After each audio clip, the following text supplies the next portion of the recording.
So, what does it take to deliver a storytelling booking for a school? Well, that's what this short film is going to show you. And I'm leaving work and my mind is already very firmly fixed on the process of preparation that I need to go through in order to deliver tomorrow's booking. So I'll catch up with you a bit later when I get home.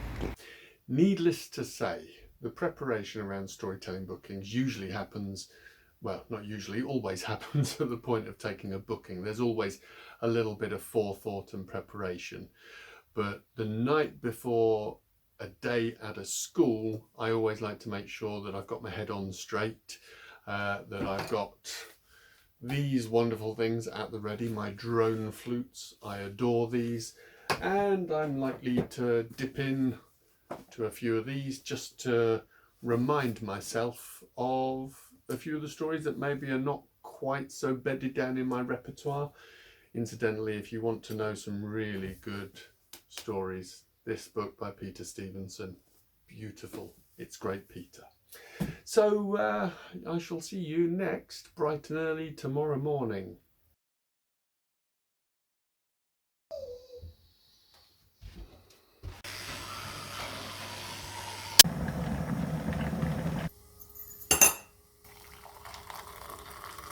Morning. Well, nothing happens before coffee. So here we go. We are washed, shaved, showered, prepared. The bags are packed and I'm now preparing to head to Oakfield Primary School. Of course, it's at this point in time that my mind goes into meltdown and I'm thinking, I don't know any stories. But of course I do. As a storyteller, you just have to trust. You can't go too over-prepared. That doesn't help, because stories are adaptable, flexible, they respond in the moment. And as much as I like to use preparation to ease my anxiety, at the end of the day, sometimes you've just got to stand up and let the stories flow. I'm relieved to say I didn't get held up in traffic, which is always good because it means I've arrived in more or less a calm-ish position. We are here now at Oakfield Primary. I need to get in there, get myself settled in, figure out the lay of the land, see what the schedule is for the day.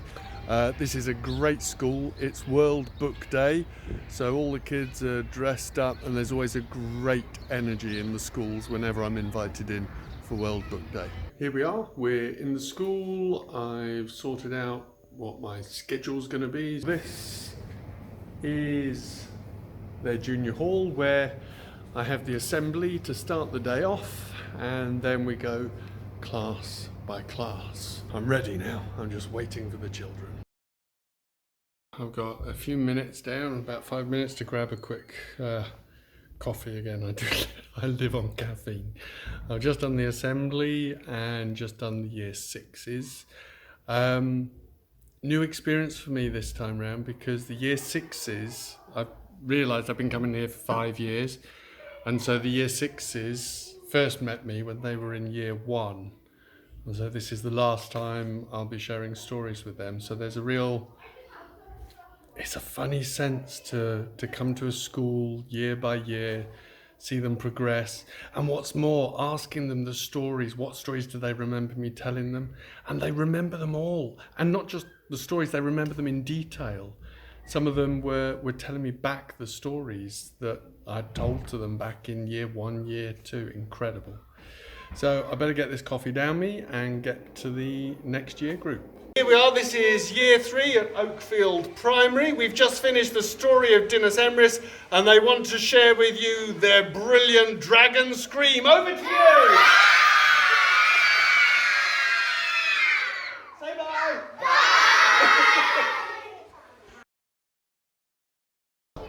We're about to start the afternoon session now, just after everyone's eaten, and the children, just like me, whenever you eat lunch you tend to find a dip, but as a storyteller coming into a school, I've got to make sure that I don't allow my energy to dip. Hiya! Right. So they're all coming in from lunch now, so I need to get myself ready. I'm going to be dealing with quite a big difference in age ranges this afternoon with no break in between. So I've got year fours, year two, year one, and then ending the day with reception. So we're halfway through the afternoon sessions. The next group will be here any moment, but there's always a little bit of a hiccup somewhere along the way because you've got different classes coming and going. And we had one class come walking in right as I was finishing off the story for the class before them. And as a storyteller, it's killing because you've worked so hard to create the environment that the children disappear into, and that world is shattered so easily. All those sorts of distractions in the school environment, I mean, they're for the most part unavoidable, but as a storyteller, you've got to try and find a way of working with them so that the children get the most from the stories that they possibly can. Anyway, my next group is already there waiting, so I better get on. So it is done. The voice is certainly feeling it's been a day of storytelling. It is tired, but it is a good tired. Nothing is so fulfilling as coming into a school. We just got home. It's taken 2 hours with the traffic to get home. But you know, in spite of that, in spite of being tired from a day's storytelling, it's so worth it. I think about the pieces of paper that the children thrust into my face when I've seen them as I'm leaving, where they show me what they've been working on the rest of the day, inspired by the stories they've been told. Stories reach out to children in a way unlike anything else. And yes, they might be old stories, but within them they embody so many values and just the essence of life.